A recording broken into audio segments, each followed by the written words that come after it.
Hello, hello, hello. Hold on, let me plug my thing in. Uh-oh, we're scuffed already. Scuffed! There we go. How's it going, everybody? Thanks for being here. Yay, so many of you are here. That makes me so happy. Enemy Mouse, Chillin' Panda, Mel Sunflower, No Heels. No Heels, you are so sweet. Your interview last night was so sweet. I think maybe going first, I think that was probably pretty tough, and you didn't even get the benefit of having your paragraph read, I think. But you did a great job. You did a great job. Always see you out here supporting the communities. Hey, Mr. Hoot. Who else we got? We got Orla. We got Crazy Haired Girl. Yeah, so last night we did some moderator interviews live on the air, and I think I was more nervous for that than I've been for real job interviews. At least with a job interview, you kind of halfway know what you're going to talk about. Yay, it's cartoon therapy! Oh my gosh, Hoolery! You're incredible. Thank you so much, Hoolery. Hoolery, I love seeing you in the communities. You've always got something positive to say. Oh my god, Neon Sock! The socks are here? Ridiculous. Thank you for being here. I think I've got these alerts set up. Oh no. We don't have anything quite figured out for what a hype train looks like over here, but I did record myself making train noises, which I believe is a start, and you might notice kind of a theme amongst my new alerts. Little Audacity action happening. Okay, hold on, we have a cat visitor. You coming up? No? You're just gonna look at me? Come on. Okay, Porkchop has to say hello. Let's see. I'm just ending tasks to try to make sure my computer likes what's happening. Mel Sunflower! Oh my god, y'all, that's ridiculous. Thank you so much. Yeah, that's Porkchop. That's the kitty that Mr. Hoot's using that emote. This is Porkchop. He really hates that. Have a seat, little guy. What are we doing? What are we doing, guys? It's good when he visits versus when the orange cat visits, because she just sort of like, do you know that episode of The Simpsons where Homer's laying down sideways on the ground and he's like running in a circle? That's what she does on your lap. She's kind of like over and under, and yeah, it's a lot. Oh my god, thank you so much for Mel Sunflower for gifting to Crazy Haired Girl. Looks like there's my first scuffed alert. I'll make a note. I'll get that fixed. I'm so sorry. Hey, Tegan. No worries. Hope you have a great night. Hope that your night is feeling wonderful and relaxing, and that you've had a good day, and that you're not stressed about tomorrow. You're not that old, Mr. Hoot? Okay, you're not old enough to remember The Simpsons? All right, bud. Oh, just kidding. I hope you like my little horns. They're little. I guess I'm like a baby beast. Yeah, you're a first, Hoolery. I'm also still thinking about Hey, that worked that time. It worked that time. Yay, last time that didn't work and it made me really sad. And all I did is I had not clicked the button to make it turn on, which you got to do that. You can't just set it up. You have to also turn it on. All right, I'm going to kick the cat out. Go on, kitty. You too hot. Go. All right. Well, I hope y'all are having a fantastic evening. Oh my god, the subscriptions are coming through. This blows my mind. This really blows my mind. That means we've hit 10 subs, which is wild. Thank you so much. To be honest, my my Twitch journey really started with Harry Horror Show. I'm sure some of y'all recognize that name. I mean, it started before then, where I was checking out the Whitest Kids You Know, a comedy troupe, and then eventually they raided the Fantastic Plastics. The Fantastic Plastics eventually raided Harry, and I became a Harry stan. And I really looked forward to it every evening, 8 p.m., having that wonderful, just like, he would show you his Microsoft Word document, and it would be, he would like tell you how many pages that we weren't going to get to that night. God, that man he's such a good researcher, such a good presenter. I miss him. I hope he's okay out there. And actually it was a Harry Horror Show raid that brought me to Bad Blando, and then Bad Blando to Floppy Jimmy, and then on and on and on, and then Cartoon Therapy. It's pretty cool. It's pretty cool how that goes, and how, just a whim one night, and then suddenly there's your evening activity. And I thought a lot about Harry as I was pulling this first episode together, because it's really difficult to choose what to include and what to exclude. And I don't know. I feel very inspired by Harry with this particular endeavor to do a bunch of research, to nerd out, to be a nerd and not be ashamed of it, and to share what I found, and then like let it start a conversation. So that's my goal for tonight. That's my intention for the first episode of the first season. And I really do, I want to, I have all sorts of ideas, as one may, when they set off on an adventure like this. But I have ideas for whole other seasons. For this particular season, we are going to, right now we're in the hooves section of the beasts, because as I was thinking about beasts, researching beasts, you've got wings, you've got fins, you've got hooves, you've got hybrids, you've got humanoids, you have so much. And I find it really fascinating, especially in simpler times when, there would be a more single-threaded narrative, or at least that's kind of how we're shown, where it's like, nope, that's what we think. We're the Greeks. This is what we think. And I know it wasn't that simple, but it's really cool to think about what were the intentions, what were the motivations, what inspired people, and so I'm really, really excited. And the other piece of this is I have so much more on the Minotaur, so I think in the future I could do a whole episode that's just on the Minotaur in art, the Minotaur in literature. So tonight it's going to be an introduction to the idea of beasts, and then an introduction to the Minotaur. I have a fun little segment at the end called Monster Romance that I'm really excited about, and I hope you are too. And at the very end, what we'll do is I'll let you all pick what's the next beast, because I have pages and pages of beasts. I have, I've got a little encyclopedia of all the directions, because there's so many cultures, so many time periods. As I was researching this, just trying to understand the Minotaur, that is a gargantuan task. That's one beast. Yeah, Grindel's mom. Exactly. I love that you said that, Mr. Hoot. I had a dog for, I guess, almost 13 years. I ended up naming him Sigmund, but he was my baby, my first dog. And he passed away a couple years ago. Very good boy. But I remember when I was sitting down to name him, one of the names on the table was Grendel, and then I had this moment where I was like, if I name him Grendel, I'm Grendel's mom, and that's probably not a good look.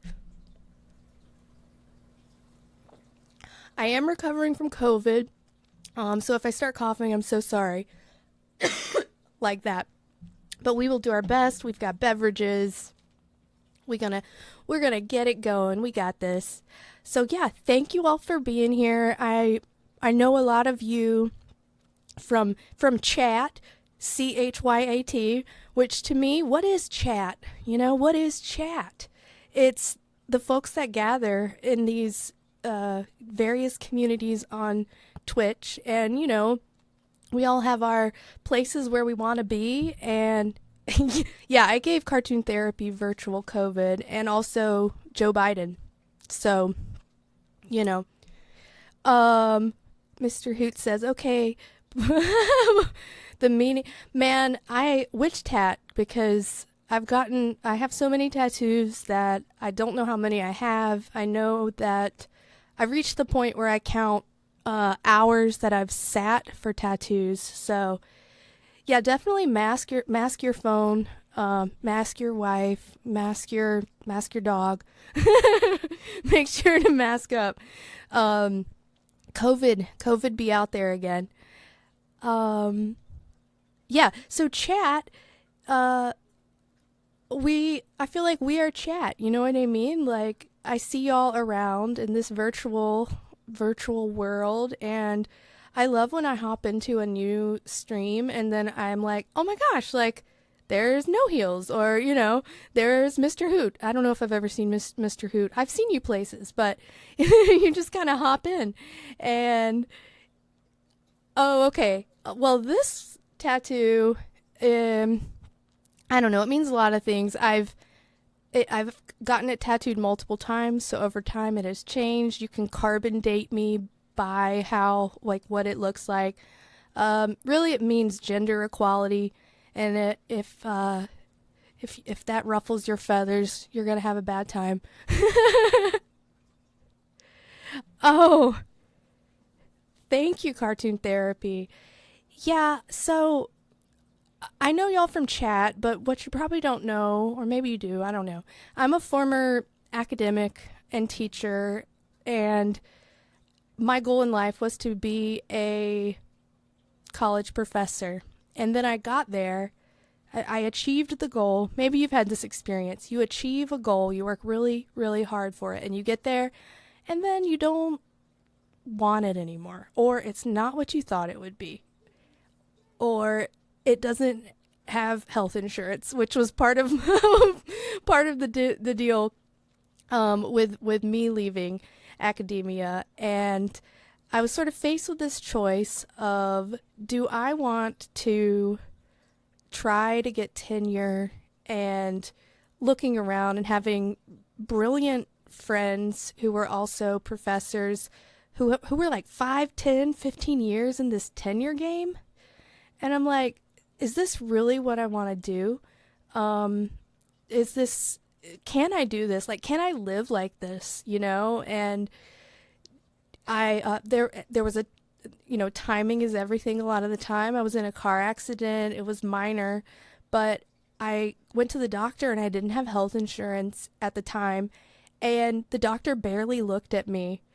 And I was like, holy crap, like, at least in the US, at least I live in the Southeast, like, some privileges are very real.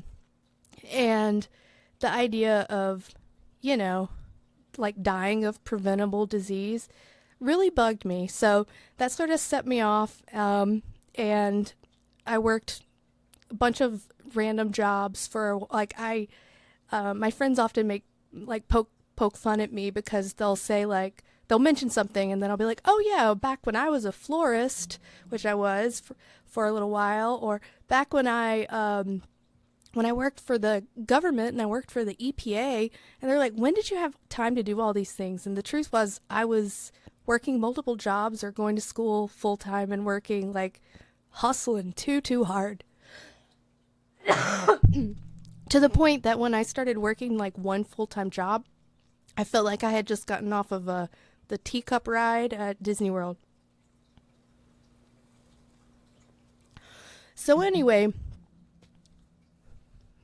in recent months, I've been reading with the book club and Cartoon Therapy, reading more. Even before that, I got a library card because a library opened in my neighborhood, and it really reconnected like a synapse that had atrophied over, where I realized I had, because that path didn't work out.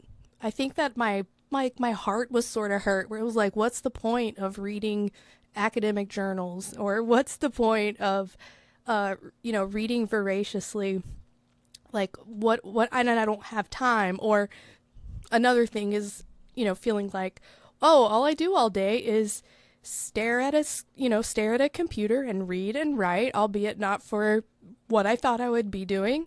And at the end of the day, I want to do something else. And I got away from it myself. I feel like I got away from myself. And when I think about some of the best times of my life, where I have felt like I have felt the most real, or like I actually feel like I exist on this planet, which we can talk about that another time, has been when I was like sitting in a room of people, and not everybody loved what we were reading, but they were willing to look at the page and dig really, really deep. And that's a kind of tedium that not everybody enjoys, and that's totally fine. When you're an adult and you're out there working in the world, it's hard to find your people. I almost joined a book club in my neighborhood one time, and then I saw they had they had a 12-month plan of who was going to bring the casserole next July when they read a Pat Conroy novel, which, like, go off, but just not my crowd, I need a crowd of weirdos. I need to be willing to, like, get a little unsteady and then find ourselves again. Thank you, Mel Sunflower. Yeah, that is me. I'm 3 and it is Christmas, and my brother had just been born. All he did was cry. I just remember it was just the Christmas of crying, and I would put the little ribbons, the sticky ribbons that you pop on, you put them on presents, but you can also put them on babies. So there's some photos of that happening. And I love that little picture, because that was my smile as a kid. I mean, I still smile like that, and I often see in my own child now that silly little smile. Is to the point when picture day would come around when I got a little bit older, my mom would be like, let's practice smiling. You don't have to, you don't have to smile with your whole existence. You don't have to be like so happy that your face is turning inside out. But sometimes that's how you feel, you know what I mean? So thank you for saying that. And I'm wearing a little nightgown. What happened to nightgowns? I guess they're still out there, but I just feel like I've never had the urge to buy a nightgown of my own accord. But that was a mainstay of the childhood wardrobe in my little red race car bed. All right, let's get into it. I'm so excited. I think y'all are here because you know what this is. We've talked a little bit about it, and really I just want to invite you into, this is my classroom. This is the classroom of my dreams, where everything is within our control. We decide what we want to learn. We do it together, and there's no administrator telling us to prepare for a standardized test. There's no test. You know what I mean? Like, learning for learning's sake. Oh, T-Gun. Yeah, I was not happy when my brother came home. It was the first time that I had not been the center of attention. I just want to see what Mr. Hoot said. It said, I'm a 15-year underground miner that left my job because of my daughter. Minnie Hoot is my life. I don't give a fuck if she says she is a furry or a demon. They are my daughter. That is my issue. Giving up the title of daughter makes sense. Yeah. Minnie Hoot sounds really cool. All right.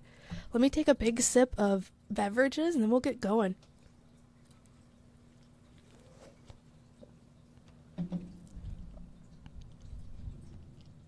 So I'll probably end up asking a lot of questions as we go because the fact of the matter is I don't have some secret answers.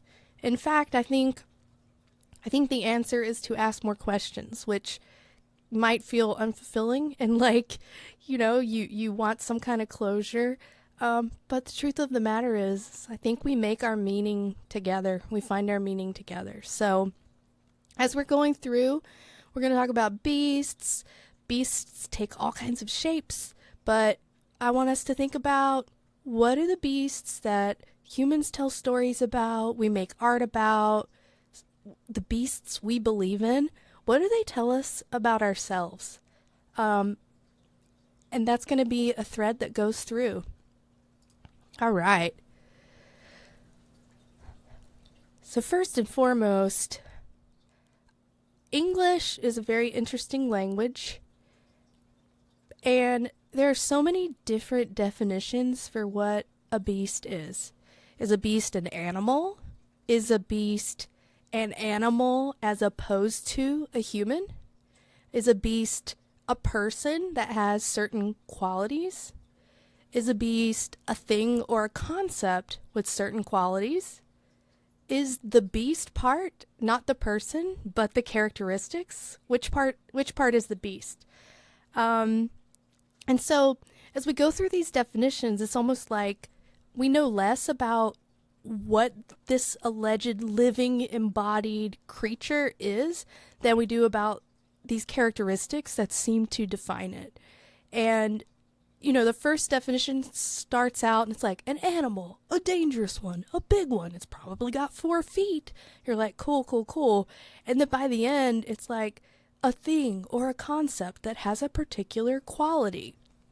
And so what's interesting, especially when we have these stories that go back for, centuries, thousands of years, been passed down in all manner of ways, you start to kind of untether what it is you're even talking about, right? So how can a beast meet these criteria simultaneously, right? Like you can't be an inhumanely cruel, violent, or depraved person and be reduced to an animal that is not a human, which is to suggest is not a person, right? And so the deeper you dig with language especially, it's very game of telephone. And it's important, I think, in our contemporary sense, this comes into focus when we think about, for me personally, growing up, like the Bible, you would think about the different translations and things like that. And maybe if you're a curious person, you might dig into who did this translating, who's the narrator, who's the translator, can I trust them, so on and so forth. With language itself, we have that same dynamic playing out where we've inherited this language and these definitions. And so one thing to just remain alert for is ambiguity. And we have to be, in my opinion, you have to be curious and cautious whenever beasts are introduced, right? We need to, when someone or a story or a piece of art says, this is a beast, it's important as a critical thinker to say, okay, who is proclaiming that that thing is a beast, right? That person, that animal, that thing, whatever it may be, is a beast. And what are the implications of that? Y'all are so sweet. Yeah, Hoolery, language is dynamic. Absolutely. And thank you, crazy haired girl. You're very sweet. So, one of my areas of expertise is actually Middle English. Very, high demand skill set that is.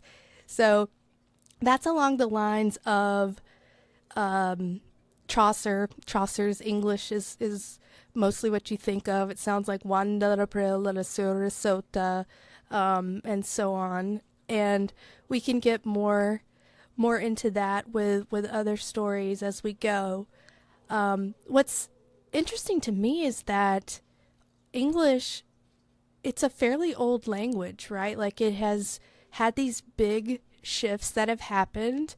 I'll talk with you sometime about there are these key moments in the development in the language of English. Like there's this moment between Middle and Modern English where there's a great vowel shift. But as part of this vowel shift where vowels take the vowels themselves change shape, you have these multiple things happening. You have people who are in control of publishing, which until very recent history was a high class industry, not accessible. Even being able to read and write was largely inaccessible until relatively recently. And in those days, they were trying to standardize English, but as a result of standardizing English, they were also deciding which words to eliminate from the language. And you also had people in the sort of working, everybody was pretty much working class. It was the class situation, hasn't been fantastic for the non-royalty, right, for most of human history. But when this was happening, as modern English was taking shape, you had people who were almost higher class, or in their mind, I guess maybe in modern terms you would think about it as like the upper middle class, or someone who, have you ever had someone say they're upper middle class and you're like, bitch, you rich? I've had that moment where I'm just like, okay, like you don't really want to say that you're rich, and it's like, your middle class looks a whole lot different than mine. And for the people who were kind of on that threshold, they began mimicking what they thought rich people sounded like, and it actually shaped the way English progressed. It's where we get a lot of words that sound French-ish, but they aren't even from a French source. A lot of this happened. So, yeah, crazy haired girl. Yeah, exactly, Hillary. English is really, really wild. It's a Germanic language. It has a lot in common. If you look at the kind of the branching tree of language, English has a lot in common with German, with Danish, even with Swedish, and sort of, more Nordic type languages. But you also had groups of people trying to sound French, trying to sound certain ways that they perceived to be,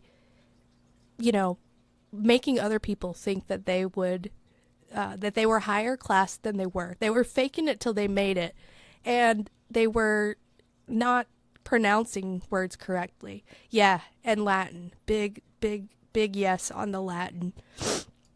So, looking at beast as a word that we see, it's a Latin root word, and then the pronunciation has changed over time. So Latin would be more of a bastia kind of a sound.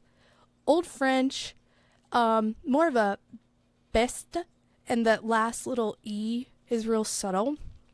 And then by the time you get to Middle English, it's more of a beste.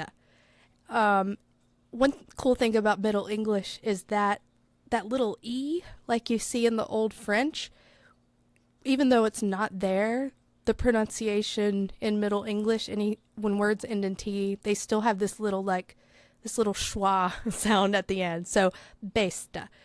So, context is always important, but you have to think about the fact that before around the 13th century, and even that is an early number, I mean, you've got centuries of oral history, right? So we have cave art from 45,000 plus years ago that has beasts, has humans with animals, has humans fighting, and we have those depictions. And yet, it's not until the mid to late 1200s that we see beast used in writing. And that's, many reasons there. People weren't able to write things down. People didn't know how to read or write. We have centuries of oral history. And of course, with that comes a game of telephone, So we have a really big we have a huge section of like what happened between the cave art and when we first started to write things down. And we don't have that, and we don't have that information.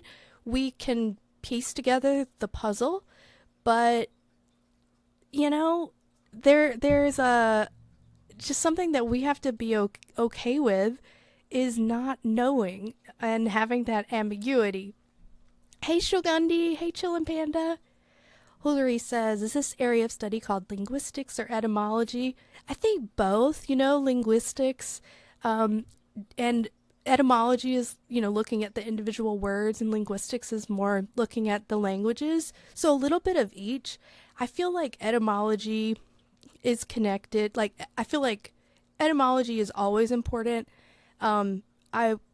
I will include this probably in every version of this, every episode, because I think it's important to think about where words come from and what were people trying to say, and then like, what do we think? Sweet. So, I said that beast first appears in writing in the 13th century, and here it is. So,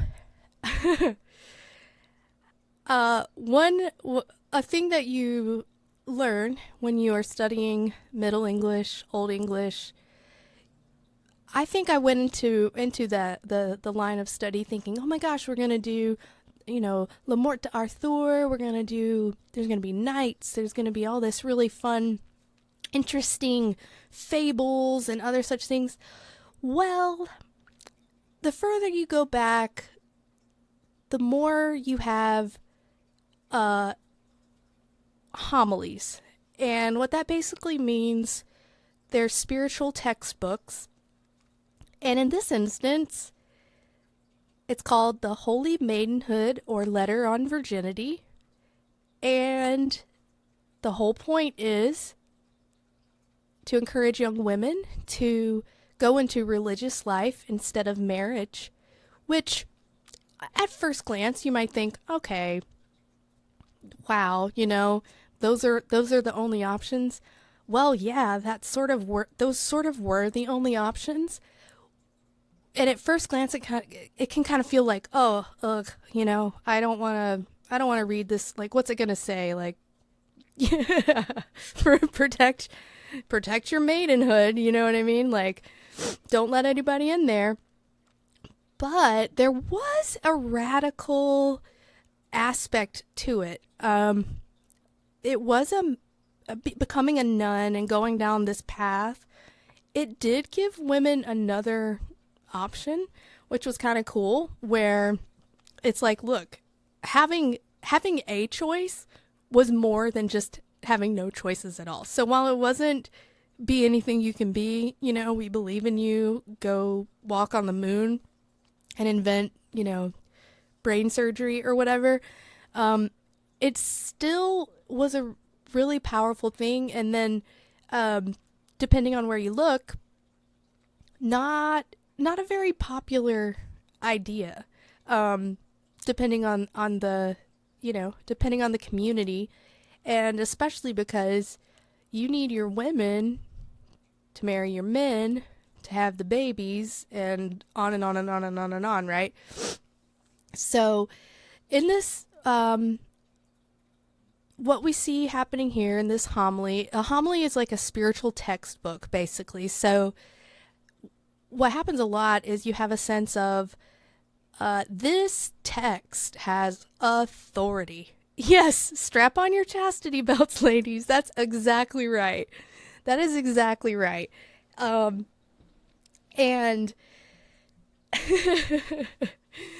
yeah. And so presenting the written word as having some kind of authority also plays into this whole thing of like what do we believe, what has authority, what has power, when are women allowed to have agency.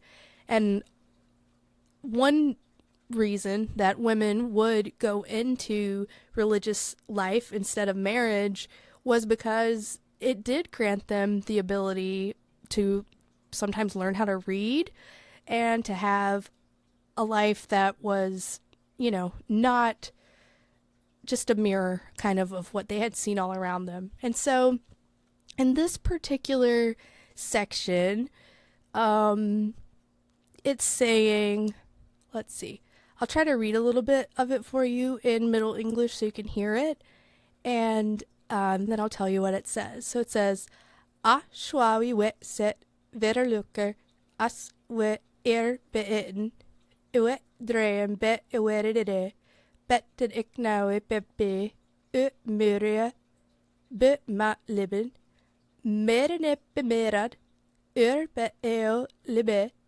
de ikke be mure te. Doesn't that sound weird? Menneske en ønene be ne me nu be art I were of se sa la ille of englene nese of Christer lefmon of lefte en eone into fleshet fulde into bestes. There it is. Livlade into mones baudum et into worldes wena se nu we fru en for Huchbing mjest is hitte all for, let's see, all for be ora ana dalla ber jore.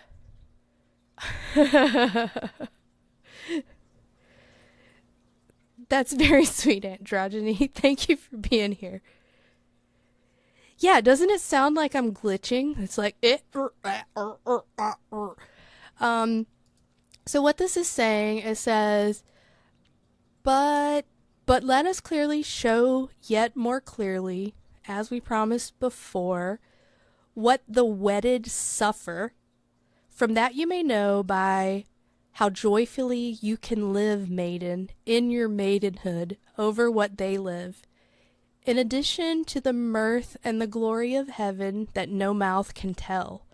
Now you are wedded and descended from so high to so low, from the angels equal, from Jesus Christ's lover, from a lady in heaven, into flesh's filth, into a beast's life, into a man's slavery, and into the world's misery.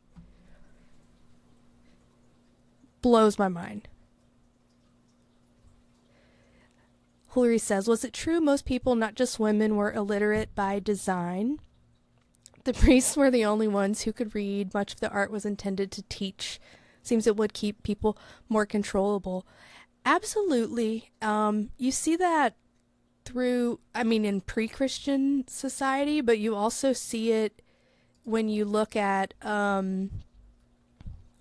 like Christian schisms, even with Catholicism and Protestantism, the fact that the question of, do you need a priest to interpret for you, or is God accessible? Is God accessible? Was a really controversial line of thinking.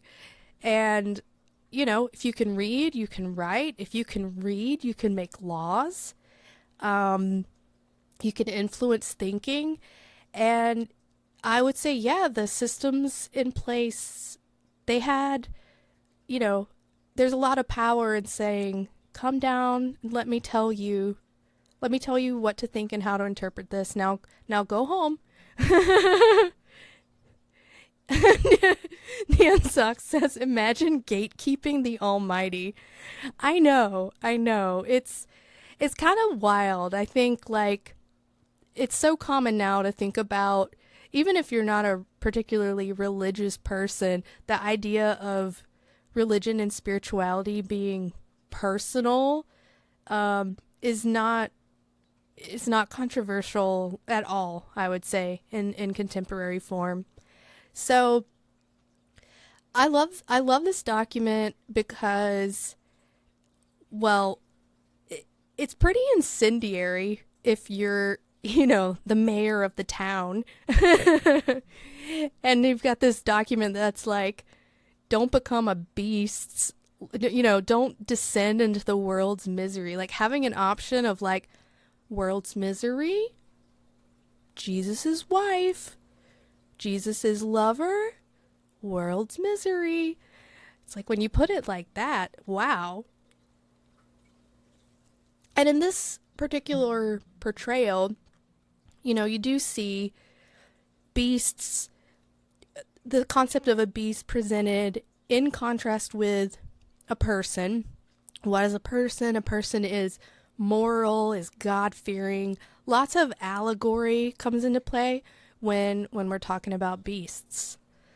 So I wanted to give just a brief intro on beasts, what it is we're talking about, and then I think now we can get into it. We can talk about the Minotaur. So you will see Minotaur pronounced Minotaur or Minotaur, and that's because Greek, the language that it comes from, the sounds aren't exact.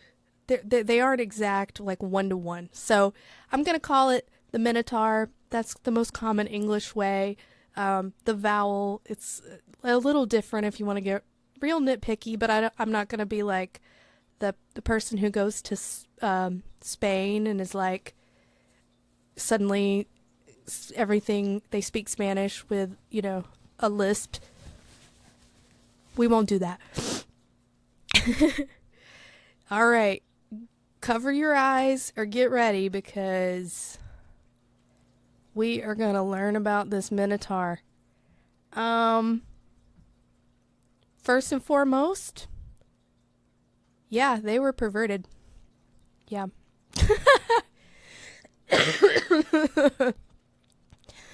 Yep. All right. Let me tell you a little story about just this little guy called the Minotaur. So, Minotaur comes from a name. The name is Minos. You might have heard of King Minos. Minos actually means king. One of many little loops that you'll find yourself in when you start to research these topics. So, Minos was a man. He lived in Crete. Crete is one of the Greek islands, and he so bull king. So yeah, Minnow and Tar. Yeah. Exactly. So Minos lives in Crete. He is one of 3 sons. The legends vary. You'll hear me say that multiple times, because they do. But allegedly, the most widely aligned on view is that his mom and dad were Zeus and the goddess Europa. Now, Europa and Zeus, they were not married. Zeus be Zeusin, right? Zeus did what Zeus wanted, king of the gods, so on and so forth.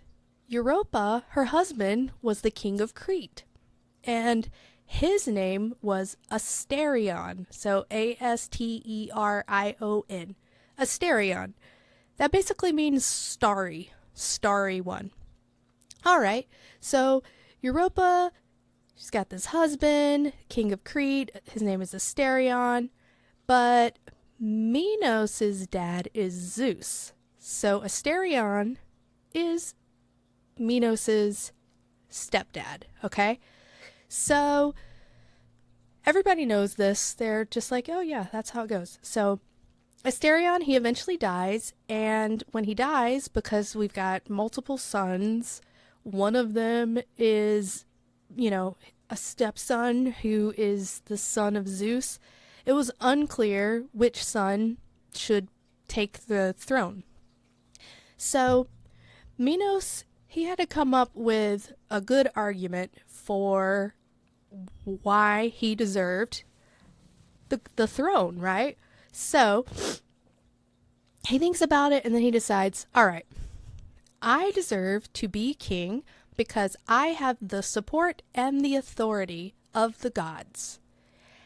Not only does he say that, he starts bragging about it and he says, okay, don't believe me? Well, watch this. I'm going to pray. I can pray for whatever I want because my daddy is Zeus and I get it.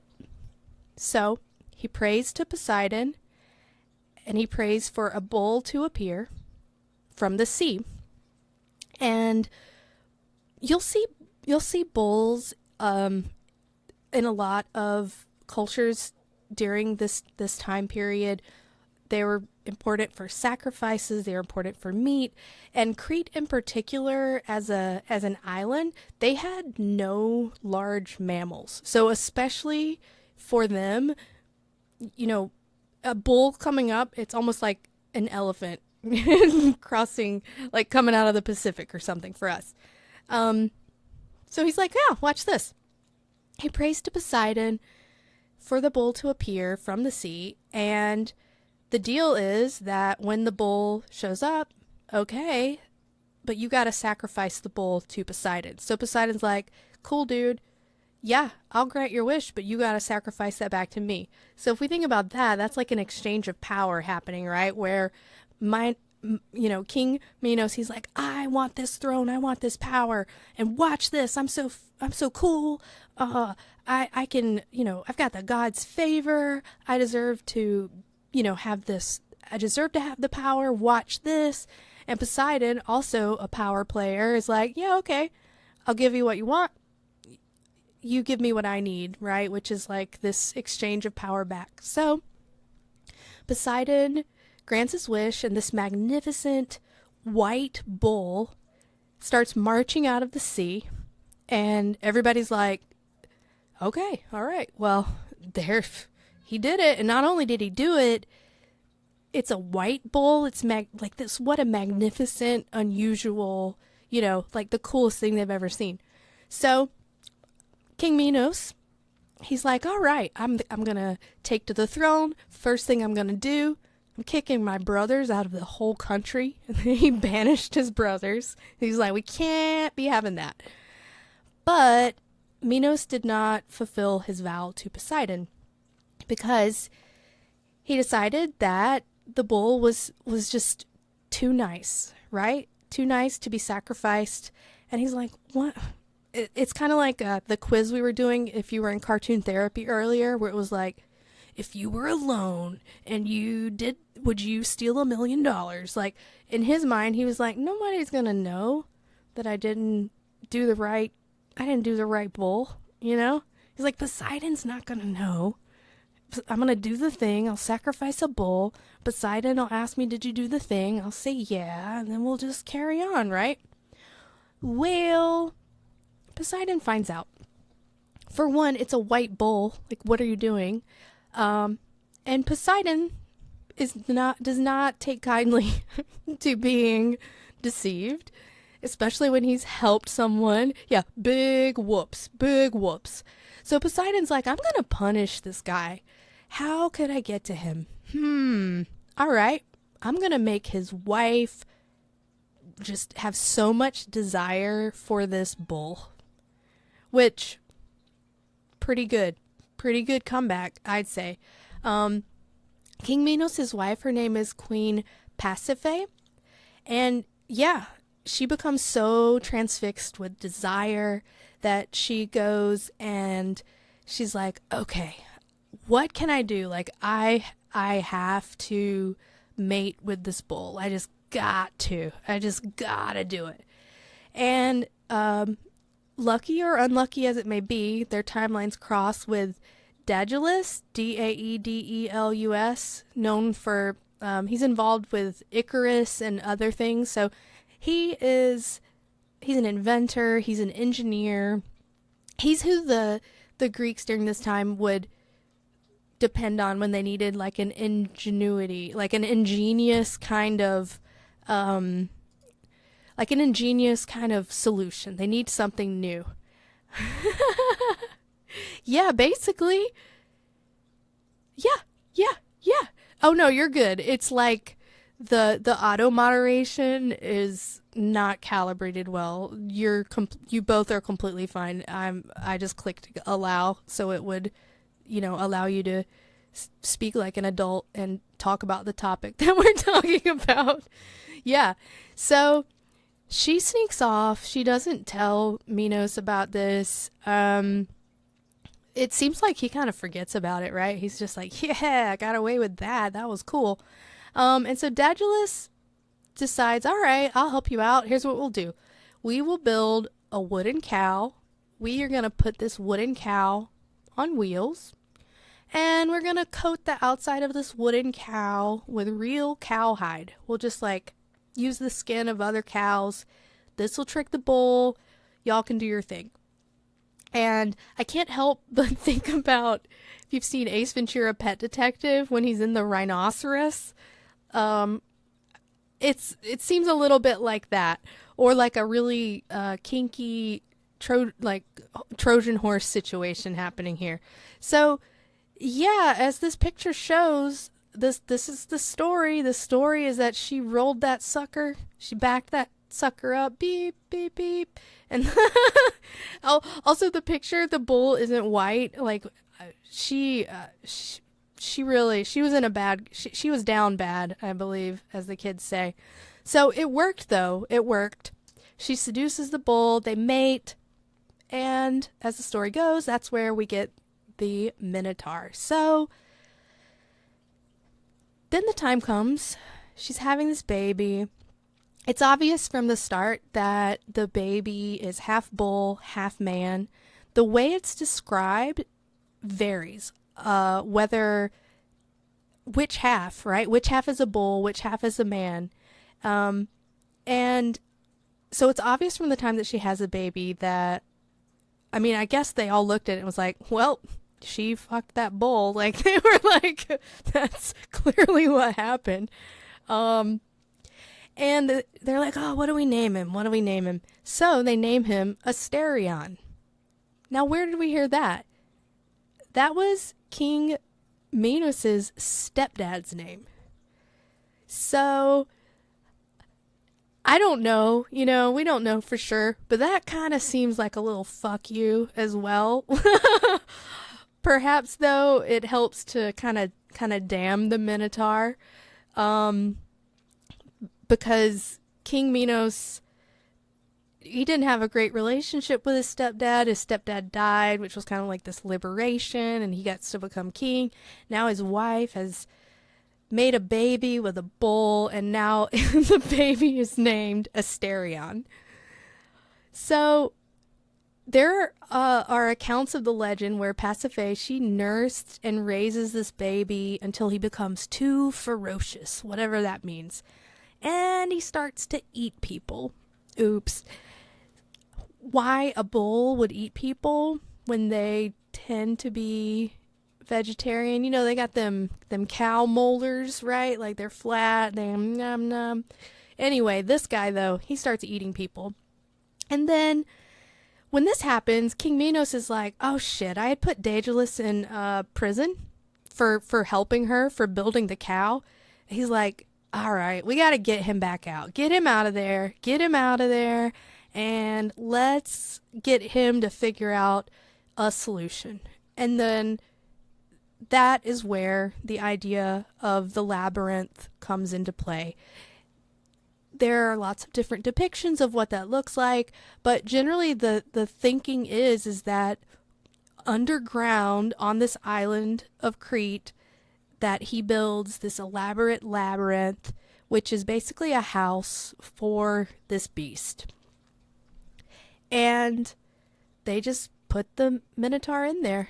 And I was looking around and I was like trying to figure out, I'm like, why didn't he just leave? Right? Like what do? You walk you to the entrance and then you open the door and then you go get in there and then you close the door. Like, wouldn't you just kind of like wait and listen, and then when you wait and listen and then just like come back out.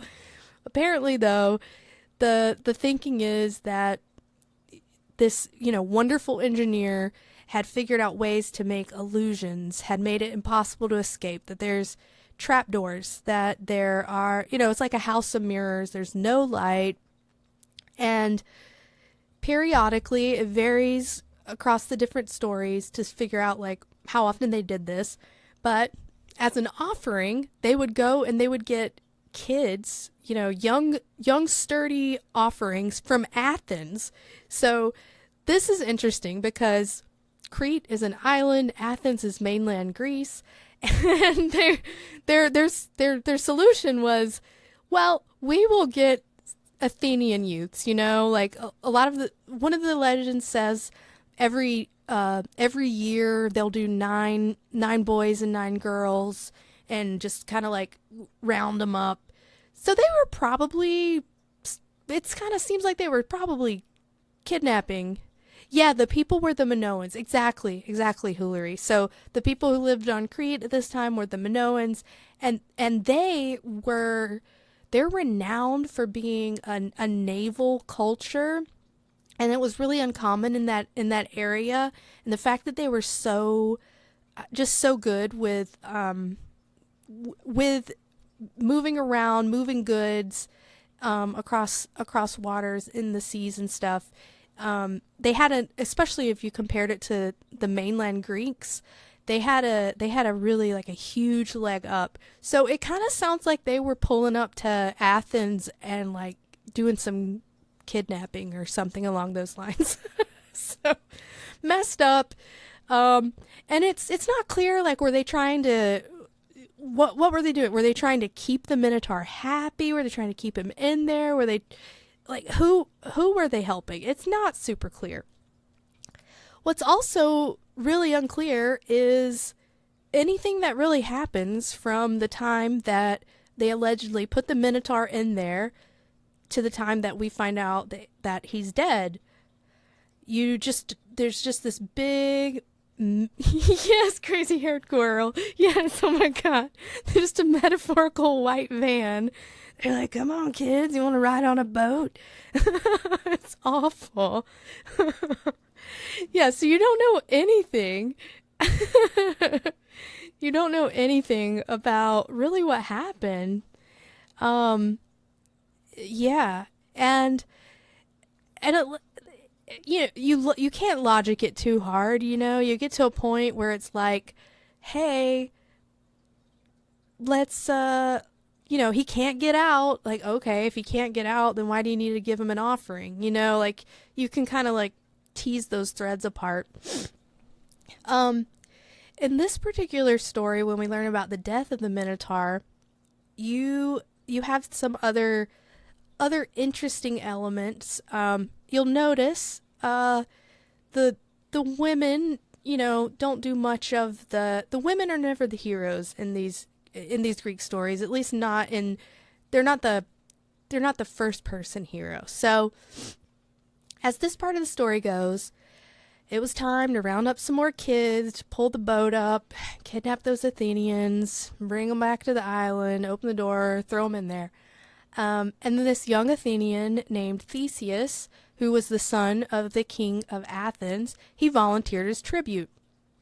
He's like, yeah, let's go. And he just felt very sure that he would be able to find this monster and kill him. So he's talking to his dad. His dad's like, all right.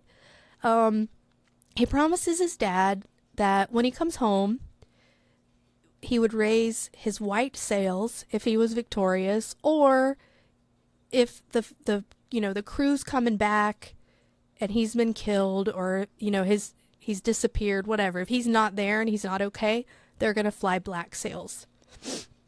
So they make it to Crete.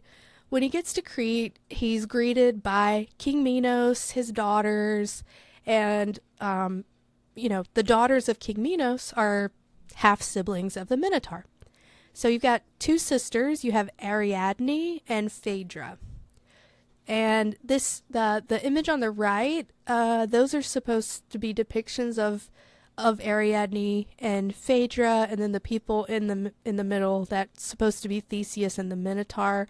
He's wearing like much later, period armor and all that, but artistic depiction. So during this meeting, allegedly, both Ariadne and Phaedra fall deeply in love with Theseus. They've been living on this island. They've just had these, the Minoans. They're small gene pool kind of thing, sexy outsider. And he's super brave, right? He's coming to, go down in there. He's volunteered. No one's ever done that.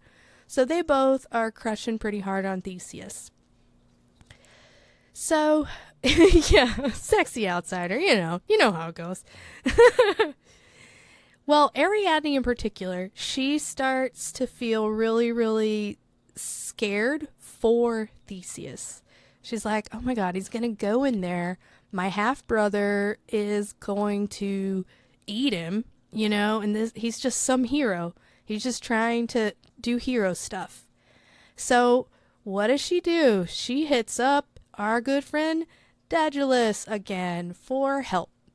So she goes to him. She's like, look, it's us again, the family that just can't quit you. We really need your help. Can you tell me, how could a person escape the labyrinth?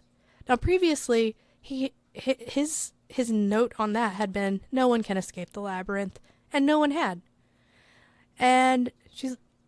But because she asked, he's like, all right. He gives her instructions. So she goes back, she finds Theseus, she intervenes, and she's like, okay. Here's what you do. Here's a ball of thread to help you find your way out of the labyrinth. So the idea would be, tie the thread to the door and go through the maze, and then use the thread, to find your way back out.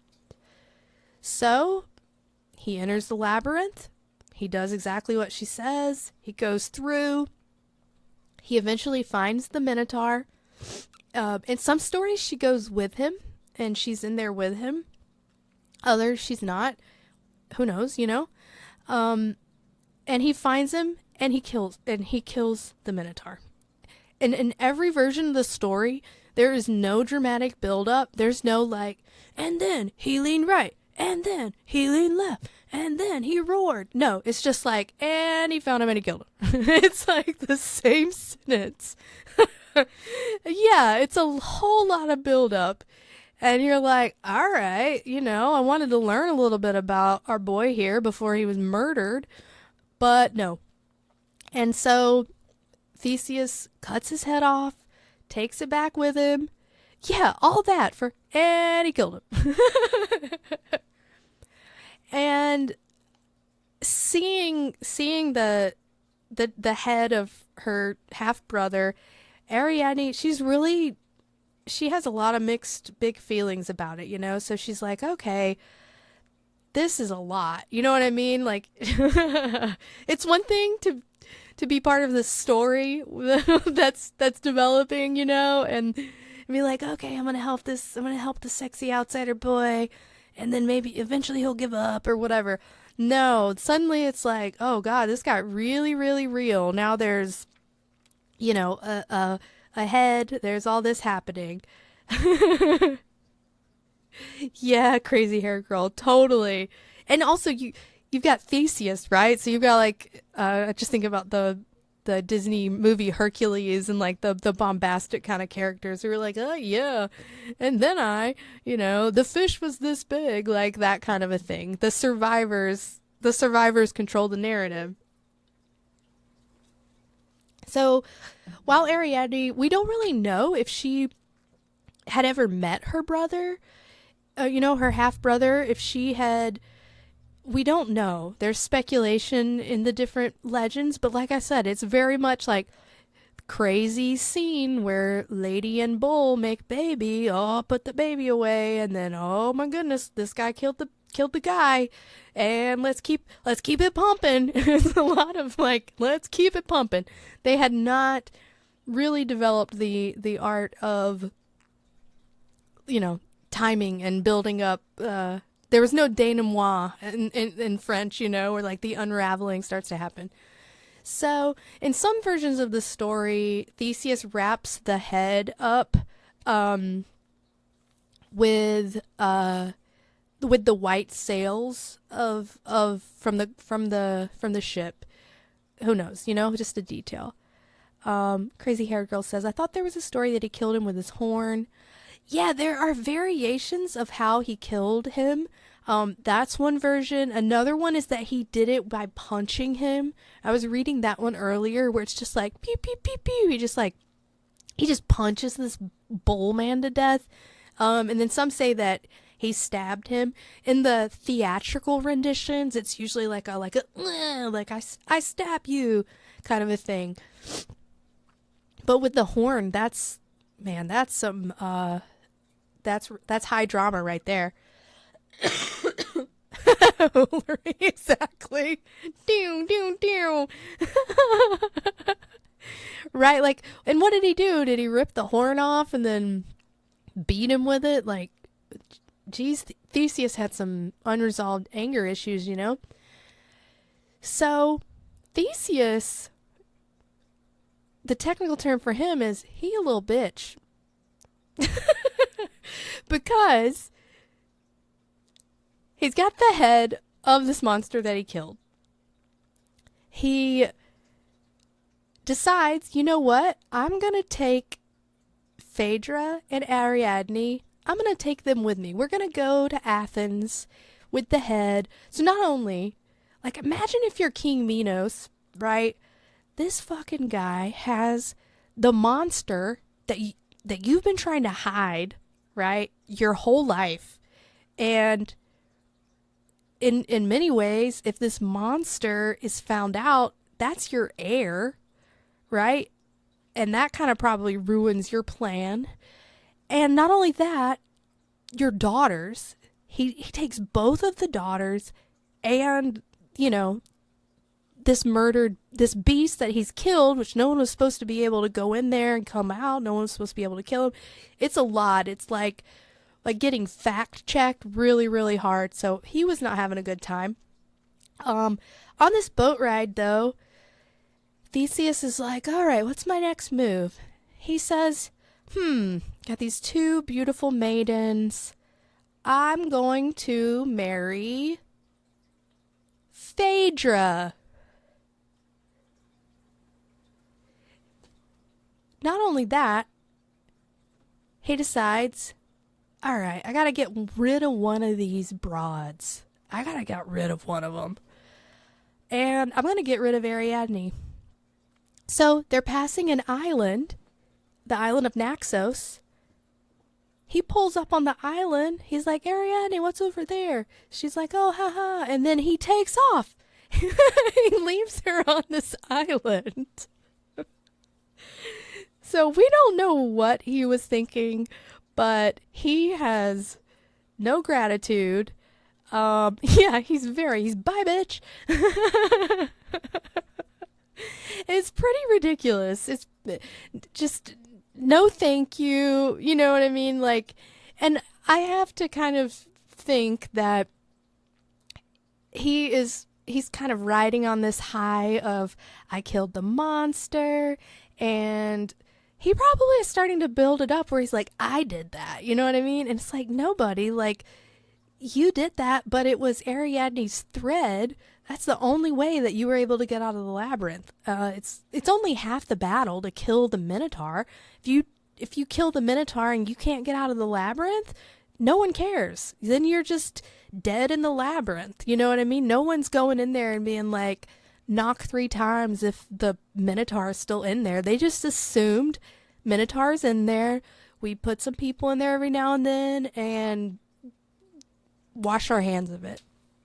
So he's deserted Ariadne.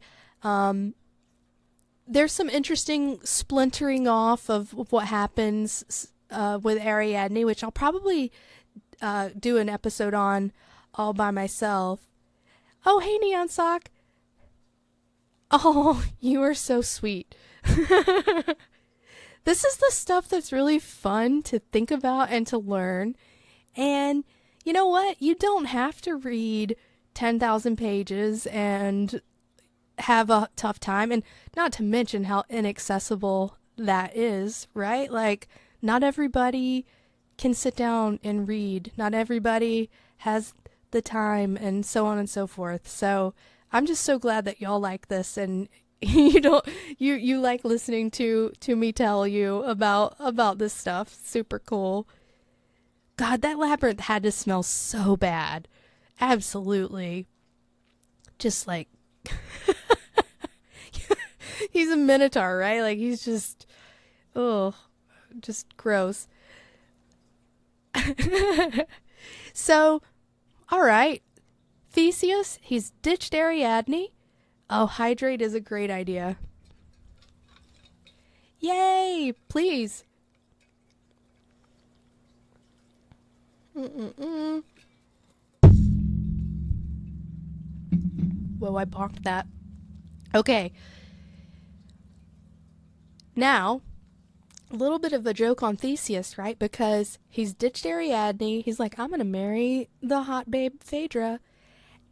He's sailing back home. And his dad, like he told him, his dad is looking out off the cliffs, looking for the boat. The boat comes into focus. The sails are black. The sails being black means that he was not successful. That was what they agreed on. And the king sees the black sails and throws himself off the cliff. He yeets himself. Just bing, bing, bing. Jumps off the cliff. Now, whether or not Theseus was so smitten and that's the reason that he didn't change the sails, or he conveniently becomes king because his dad yeets himself. We don't know, but the whole family is, they're having a tough time. So now he's king. Now he is king.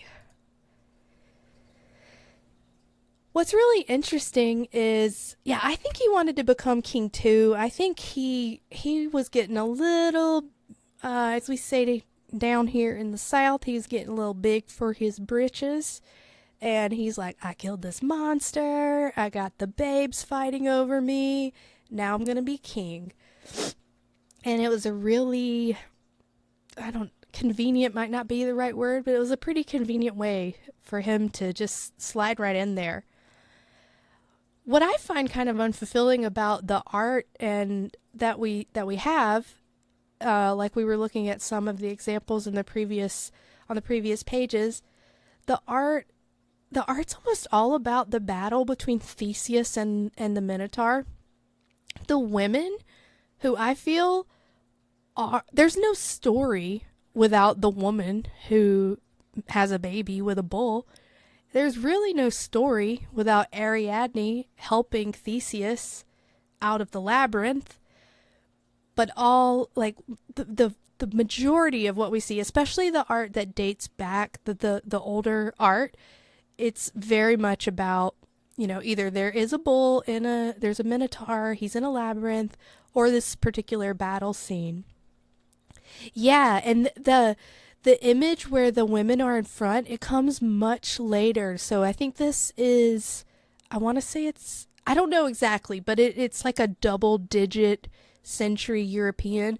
I think I want to do a deep dive into like how the depiction changes in time over these figures, because I think that's really interesting.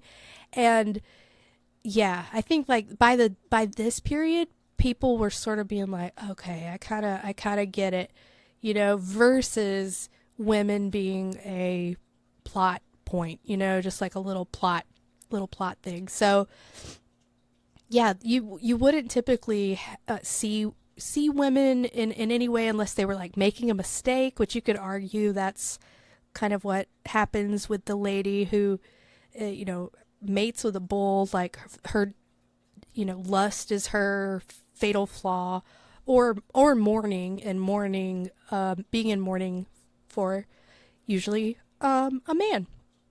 So what does it all mean? So many questions, So some folks say that just the whole idea, you've got the civilized and the uncivilized, the natural and the unnatural. On a more basic level, you've got the Athenians, you've got the people on Crete, you've got two separate people, and you've got sacrifice, you've got Theseus, he's offering himself as a tribute. That's a theme that we see. You've got love, you've got Ariadne falling in love, and she decides to, in a kind of a Romeo Juliet kind of thing happening, where she's like, I don't care about my family, I love him, I'm going to help him defeat the monster even though it's family. You've got good and evil, right? You've got the idea of struggling between the natural and the unnatural. And then more than that, though, there seems to be some kind of parallel about inner demons, right? And the idea that maybe the Minotaur symbolizes our deepest fears. Maybe it's a fear of death. Maybe our desires. He's the product of this kind of unholy desire. What would that make the labyrinth? Is the labyrinth, instead of a physical place, is that our unconscious mind, the unexplored? And we don't really have a really succinct, definite answer. But there does seem to be a component of complexity. You've got this Minotaur who might represent how complex it is to be a human being. You've got this mixture of the animalistic, the bull, right? You've got the animal, and then you've got like this godlike aspiration, which is how we often think about human beings, like what separates us from the animals. And then maybe the Minotaur is in some ways a metaphor for death, or for anxiety about death.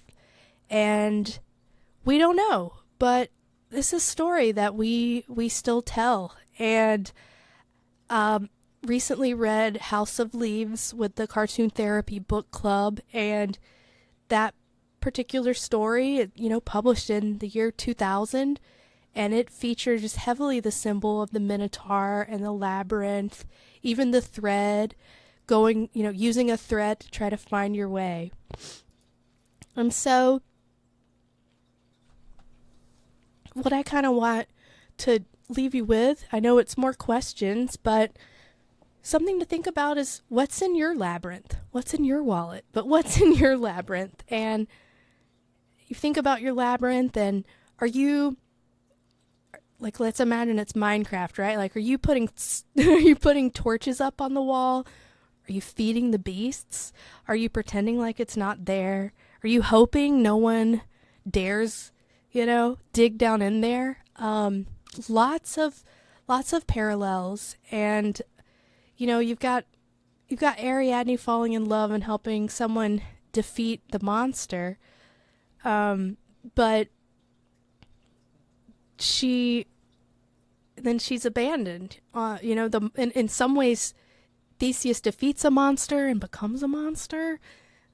At least he becomes a rude boy, is what I was gonna say. So what this makes me think of a little bit is, if we explore this metaphor of the unconscious and of what lurks in our shadows, in therapy and in psychology, you have topics, you've probably even seen it on like TikTok and stuff like that, but thinking about shadow work and what that can mean, of what it means to explore and try to integrate some of the more unconscious aspects of yourself, which can be repressed emotions, fear, desire, and what in many practices, the idea is, if you can kind of face and understand those parts of yourself, you can integrate them. And by integrating all aspects of yourself, you can get a little bit closer to achieving growth and wholeness, whatever it is you're about. And I for one, I prefer this line of thinking to the toxic positivity movement that I feel like we've watched sort of play out in the last several years. Just being like, I am focusing on the positive, everything's great, shiny, happy. In many ways, if that's all you're exploring, you are neglecting your labyrinth. There, you got a half bull, half man in there. It smells like garbage. He's eating people. You just hope no one opens that door. I think that there's something there about finding some personal power by exploring. And, you know, we all have traits that we're proud of and other parts that we're not so confident about, triggers and, you know, whatever. Things that embarrass us or we want to keep hidden. Like I think a lot about King Minos wanting to keep this. It's not even he didn't make this monster, you know, like if you want to think about the Minotaur as a monster, he didn't do it, but his wife did. And if everybody knows what his wife did, that would be really embarrassing. So let's keep it hidden. It might take away from his power.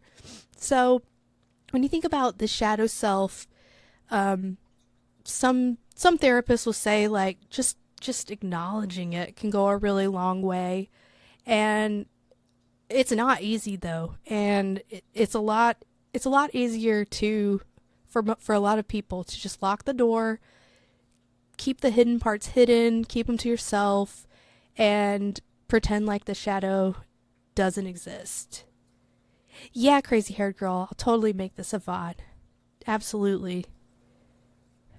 Ooh, hoolery. I love the idea of toxic positivity. I think Vince has touched on it some, but I think it's really important. I think, like, I don't know, I have felt affected by it as I've tried to be a better person. It's really easy to feel like you're a constant failure if the bar is 100% positivity. So I think one thing to keep in mind when you think about shadow work and all that is, yeah, take care, crazy hair girl. Thank you so much for hanging out. I'm excited. I'm excited to see you later, and I'm gonna need your help with that detective game whenever I play it again. I might play it on Saturday. But yeah, with shadow work, one thing to think about is you might need help. Kind of like we were talking about today on cartoon therapy. It might be easier to do. You might want to do it by yourself, but it's also totally fine to want to have someone you trust that you can talk about with these parts. Because have you ever opened up to someone and you share something and you're not really proud of it, but then they at least understand? That's really empowering. I felt that way when I took that toxic masculinity quiz earlier today, because I ranked really high on the one that was like deceitfulness and arrogance, because of those questions that were like, if you would 100% get away with stealing $1 million and no one would ever know. I'm like, what? So I kind of had this like, ugh. And then seeing other people's results, I was like, okay, it's human. So anybody can do shadow work by themselves, but it's something that you might want to think about doing reading about, or seeking out a licensed therapist or just someone. And kind of a caution, especially if you've experienced trauma, that can be kind of intense going through all that. Oh my god, thank you, Neon Sock. Okay, who's ready for monster romance? Okay. I'm going to take a very quick break before I TT in my trousers, so I'll be right back.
Amazing.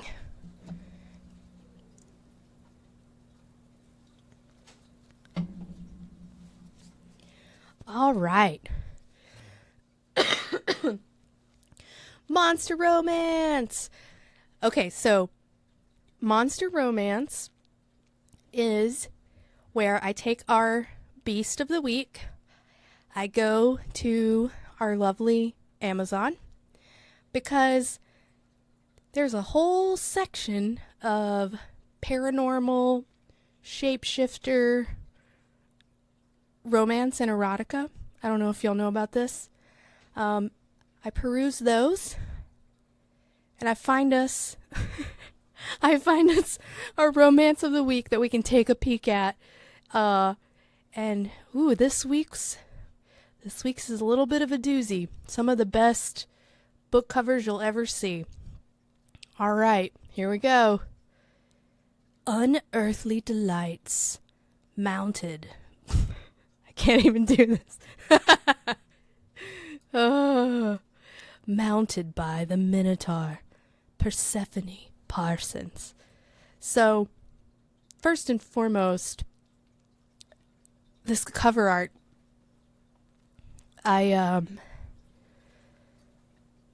I love that there's a graphic designer who either a person made this themselves, but more likely, someone commissioned this. And oh my God, we have a special kitty. This is Domino. I particularly like next to the woman's arm, you got this white, like they didn't fill in. They didn't fill in right there. Oh, maybe you can't see it. Yeah, my head's kind of in the way. Oh yeah, Hillary, isn't it great? I think it's really great. I worked in books publishing for 10 years pretty much, and I remember when this was sort of coming at least into the zeitgeist, like this type of fiction, and people would be taken aback, and I'm like, yeah, that's a thing. So let's see what happens here. Welcome to the Garden of Unearthly Delights. In the not too distant future, New York Central Park has become an otherworldly zoo containing some of the most exotic monsters from history, myth, legend, and even outer space. City leaders created the Garden of Unearthly Delights to provide much-needed revenue to repair New York City's infrastructure. Oh, okay. People from around the world flock to the zoo, paying exorbitant prices for the privilege of roaming what was once the city's most serene setting. During the day, invisible fences and electronic locks keep the monsters away from the public areas, and visitors watch them from paths, viewing platforms, and reinforced jeeps manned with armed guards. At night, the fences and locks are deactivated, and the monsters are free to roam, to prey, to devour. Every morning, crews must drag savaged corpses away. Usually, the bones are from animals released as prey. Oh, that sounds like the Labyrinth. Occasionally, the monsters kill each other. But the monsters also have other, darker needs. Rumors abound of women being secretly kidnapped and delivered into the monsters' kingdom. Sacrifices to the creatures supercharge sexual appetites. Some say these are urban myths. Others swear they are true. One thing is sure, the depraved human rulers of the city will do whatever it takes to keep the monsters satisfied and the money flowing in. What none of them realize is that some women crave the touch of something more than human and are all too willing to abandon themselves to the exotic pleasures that can be found in the Garden of Unearthly Delights. So that's a good read if you need something to read on an airplane, or while you're waiting for your kid at school or whatever. That's this week's monster romance, and this lady, it seems like she fits into this she fits into this bucket that we just described. I also love the idea of being a stock model on Getty Images, and then you get paid to be the stock model. You get paid for that, and then you're like going about your life, and then you're like, holy crap, like, look, oh my God, I'm getting mounted by the Minotaur. That's the monster romance of the week. Now, before we wrap up, what beast should we do next? So, I think I'm gonna stay in the hooves category. I think that'll be cool to kind of see what the what's alike, what's different.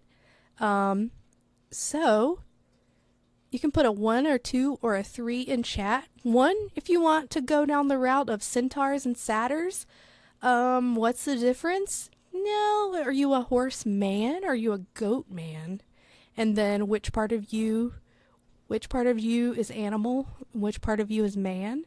You don't usually see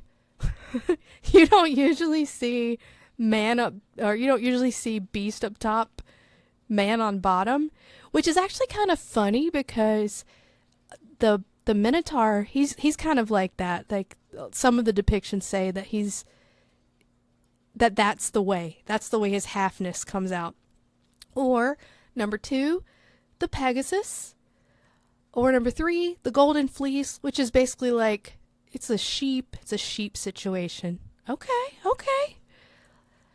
I'm really okay. 1. We got some ones. Let's do 1. I'm excited I'm excited y'all chose that because I feel like it's the most closely related to the Minotaur, and we can kind of think about, all right, bulls and horses and goats, like what are we doing? No, so I have a Discord, but I haven't really gotten it set up yet. Shogundi. It's like when you see a picture of like a brontosaurus and it's like, where would his pants stop? Like, would they go up to the neck? Mel Sunflower, I'm definitely going to do the Pegasus. I think we'll do, we can just go in this order. I'm interested in the Pegasus in part because my mom, R.I.P., she had one tattoo and it was of a Pegasus, and she was very adamant that it was not a unicorn. And you know what the difference is between a unicorn and a Pegasus? It's the horn, or so my mom said. We'll find out when I research the Pegasus. Hers was pink. I don't know if they were always pink. Yeah. Yep. And she got that tattoo in Daytona Beach, Florida. We were on a family vacation, which we had like 3 of when I was a kid. And I remember being like 7 and sunburned and taking a nap on the bench in the waiting room back when I don't think they'll even let kids inside most tattoo parlors. Maybe they do in Daytona Beach, a little different down there. Well, thank you guys so much. I loved having you here. I loved the conversation.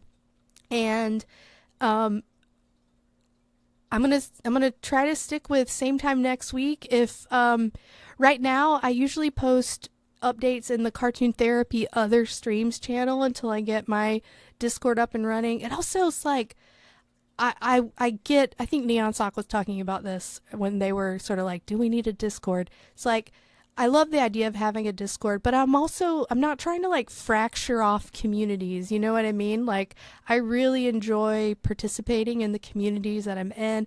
And I also feel weary about keeping up with 50 million different places, So, thanks for asking. And yeah, yeah, you get it, Shogundi. Because it's like, it's especially with chat, which I feel like is this sort of like group of people, like the folks who are in here right now, and we see each other out there, and so yeah, I'm not trying to split off and build my own little empire. I just really want to hang out with y'all more and talk about my nerdy topics. Oh, thanks, Chillin' Panda. Yay. Oh, that's pretty cool. Oh, thank you, Mel Sunflower. Y'all are awesome. Let's see. Any raid suggestions? I know we are few, but we are mighty. But we might as well pay it forward. Let's see who's live right now. Who's live right now? Oh man. Let's see. Well, my channels are like artists, random animals. Okay, let's do that. Cody Shibby. All right, that's perfect. Because I was like, well, the ferret people are live. You know what I mean? Let's see. Cody. Did I spell that right? All right, here we go. Thanks, y'all. I love you so much. Take care of you. Take care of you. Put yourself first. I know it doesn't feel great, but you matter. And, put your own oxygen mask on and all that.